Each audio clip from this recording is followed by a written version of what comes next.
E vem conferir uma análise do 19º episódio da segunda temporada de Jujutsu Kaisen.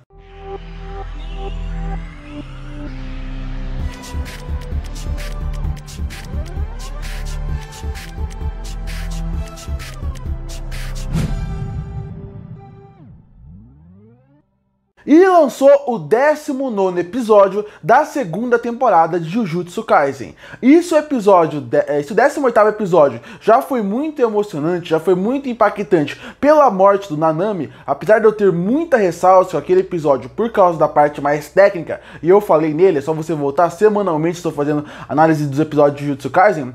A parte técnica cresceu bastante, eu achei que melhorou muito em alguns pontos, e ao mesmo tempo manteve aquela emoção, porque mais uma vez tivemos mais uma perda, e eu vou discutir isso ao longo do episódio. Bom, o episódio começa com a Nobara, e ela está fora do véu, e ela percebe que ela precisa voltar para dentro do véu, ela precisa voltar para aquele caos que está acontecendo dentro de Shibuya, porque como ela mesma fala, ela não se sentiria feliz e à vontade, sabendo que seus melhores amigos daquele universo ali estão brigando pela sua vida, enquanto ela fica tranquilamente lá fora, sem fazer nada. Então ela volta pro véu. Logo depois disso, começa a abertura. Quando volta da abertura, a gente volta pro final do último episódio, que é quando o Mahito se encontra com a Nobara. E essa primeira metade do episódio é focada exatamente nisso, na luta da Nobara contra o Mahito e do Itadori contra o Mahito. E essa luta eu achei bem interessante. Como eu falei, nesses dois últimos episódios, você percebe que, comparado com outros episódios de Jujutsu Kaisen, a parte técnica fica um pouco abaixo em alguns momentos. Você percebe que falta um refinamento em alguns pontos, tem muitas cenas que você vê que falta alguns certos detalhes, que de novo, para um anime normal, seria de alta qualidade a animação que eles já colocam aqui. Mas Jujutsu Kaisen colocou o sarrafo tão alto nas lutas que tiveram até agora, que faz a gente, como espectador, sempre espere o máximo que a luta pode entregar. E eu gosto muito dessas duas lutas, porque são exatamente o completo opostos. Enquanto o Itadori versus Mahito é uma luta física, é uma luta corporal, um contra o outro se batendo frente a frente, a luta da Nobara contra o Mahito é o oposto, é a luta à distância. Ela sabe que o poder dela não pode atingir o Mahito diretamente, então ela ir de cara com ele pode significar a morte da personagem. Então a partir daí ela luta à distância. E como o próprio Mahito fala numa parte do episódio, pra ele, o Itadori, ele é o seu inimigo natural. Ele é praticamente a pessoa que pode caçar ele, porque ele é uma pessoa que não sofre com aquele poder de só tocar nele, e ele é uma pessoa física contra a pessoa física. E a partir daí o episódio vai desenrolando a sua animação. Primeiro eu vou falar do Mahito versus o Itadori, que é praticamente uma continuação do episódio passado. Eu gosto muito da sequência de ação que tem nessa primeira parte, como eles vão lutando e como realmente o Itadori, você vê que ele é alguém que luta mais por instinto, enquanto o Mahito ele usa todas as suas técnicas possíveis para poder tentar parar esse instinto que o Itadori tem. E isso funciona bem, tem boas sequências de ação, é legal ver como o personagem vai usando os seus golpes para poder realmente parar o Itadori, mas a partir dali você vê que o foco é mais na Nobara contra o Mahito. E essa luta é muito legal, porque ele sempre consegue chegar perto dela, e isso cria uma tensão, porque a gente sabe o nível de força do Mahito, a gente sabe o que ele pode fazer com ela, e por causa disso, a gente como público fica assustado, fica apreensivo e fica com medo, porque a Nobara é uma personagem que todo mundo que vê Jujutsu Kaisen gosta bastante, torce por ela. Então a partir daí cria essa tensão. E esse medo, essa tensão que o episódio cria, faz com que ele fique muito melhor, muito mais tenso, a luta fique mais emocionante. E aí vale também um destaque pro cenário escolhido. O cenário também funciona muito bem para esse tipo de luta, porque é um cenário muito estreito, é praticamente uma rua muito estreita. Então a partir daí, a Nobara ter que ficar sempre distante é difícil para ela, porque é alguém que vai fisicamente perto, não tem muito lugar para ela fugir, e ela tem que usar o cenário, e isso ela vai usando muito bem. E eu gosto muito da escolha do cenário ser completamente vermelho. Isso conversa muito com o poder dela, porque é aquele azul, o uniforme, a roupa dela, e até o Mahito ser um personagem bem branco, com toda o seu design, faz com que o cenário funcione muito bem em questão de iluminação, em questão de design como um todo.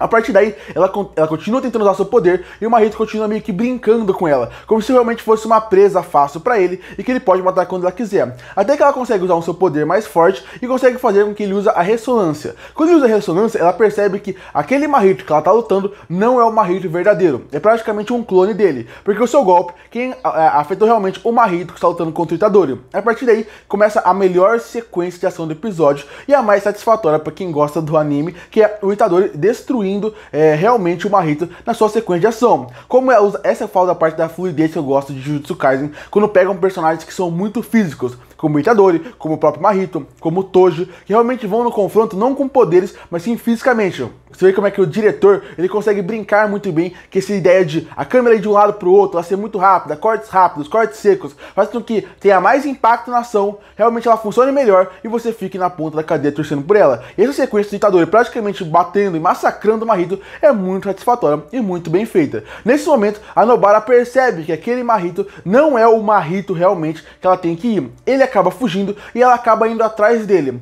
Nesse momento, ele vai pro subsolo. Quando ela chega no subsolo, o Itadori também acaba, por ele estar destruindo o Mahito realmente na força física, ele acaba se dividindo em várias partes e fugindo. Fugindo do Itadori, porque ele sabe que o Itadori vai acabar ganhando dele. Ele tá, por causa da ressonância da Nobara, sem muita capacidade de revidar. A partir daí, quando ele foge para um lado e o Itadori vai atrás, ele percebe que um outro Mahito apareceu, um outro clone. E de cara, ele percebe que ele vai se juntar com ele, porque se ele se juntar, ele sabe que ele vai ficar mais forte, ele vai recuperar suas forças, e aí o Itadori vai ter um problema, porque vai ser o Mahito na força máxima de novo. O problema é, quando o clone passa por ele e percebe que não se recarrega, ele olha pro lado, ele vê que a Nobara está no fundo da estação. E aí ele pede pra ela fugir, mas já não tem mais tempo, e o Mahito acaba tocando no rosto dela. A gente sabe que quando o Mahito toca, ele pode simplesmente destruir seu corpo por dentro. Nesse ponto, a Nobara, ela percebe que o Itadori tá ali, ela fala com ele, e aí começa um flashback. E quando começa o flashback em tipo de anime, a gente sabe que algo muito ruim vai acontecer. Ou vai ser aquele momento que o personagem principal vai meio que ter sua reerguida, ele vai destruir tudo,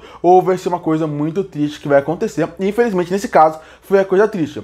A gente conhece muito mais do passado da Nobara, mas não pelo olhar dela, e sim pelo olhar da sua melhor amiga de infância, que é a Fumi. A gente percebe que ela e a Fumi estão jogando videogame junto com um homem mais velho, e a gente percebe como é que foi a vida da Nobara ali quando ela era pequena. A Fumi era uma menina que sofria muito bullying na escola, por ela ser considerada diferente na aldeia, diferente das pessoas que estão lá. E a Nobara também. Então a partir daí ela meio que vira a protetora da Fumi dentro da escola. Elas viram melhores amigas e ela acaba protegendo ela. E aí eles começam a aprender um pouco mais da aldeia, um pouco mais da infância. A gente aprende muito pouco sobre a Nobara nessa parte. A gente não sabe quem é a família dela, a gente não sabe muito bem como que foram as origens dela.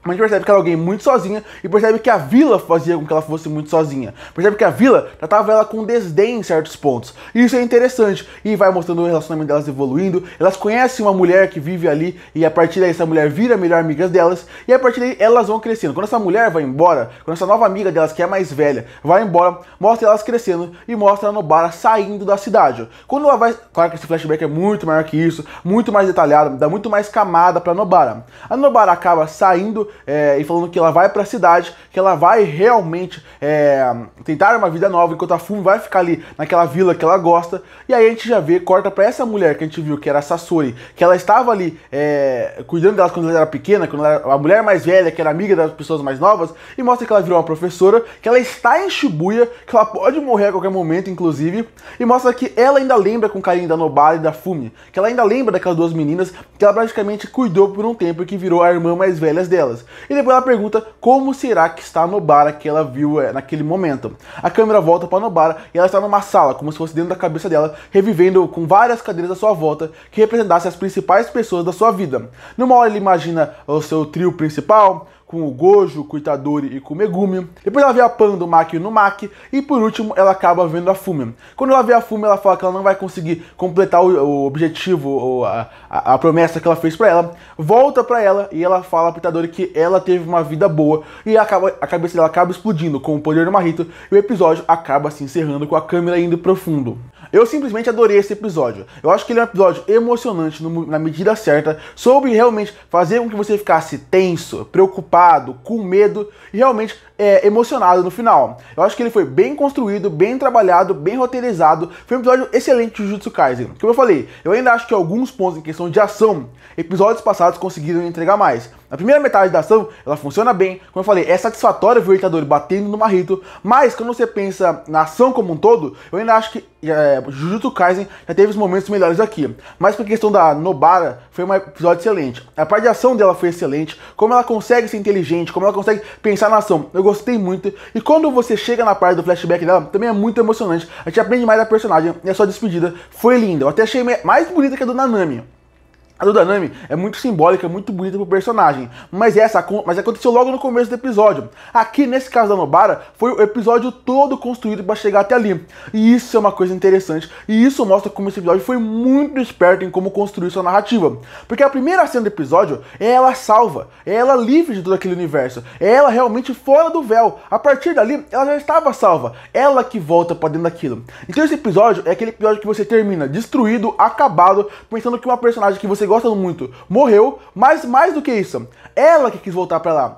Ela não precisava estar ali. O Nanami, quando ele morre, ele já estava dentro daquele universo. Ele já estava sem metade do corpo. Ele estava praticamente morto. Já a Nobara não. Ela estava fora. Ela podia ficar naquele lugar e continuar viva. Mas a escolha dela acaba fazendo com que ela morra. Então a partir daí, esse episódio é muito bem construído como um todo, em questão de narrativa. Então pra mim, eu adorei esse episódio. Ele até salvou algumas coisas que eu não gostei do episódio passado. Mas um episódio excelente. Mas infelizmente, uma despedida de uma personagem fantástica como é a Nobara. Curte para fortalecer o canal, se inscreve para não perder os próximos vídeos. E aí, o que você achou do 19º episódio de Jujutsu Kaisen? Você gostou? Você não gostou? O que você achou da despedida da Nobara? O que você achava da personagem? Comenta aqui embaixo. Eu volto no próximo vídeo.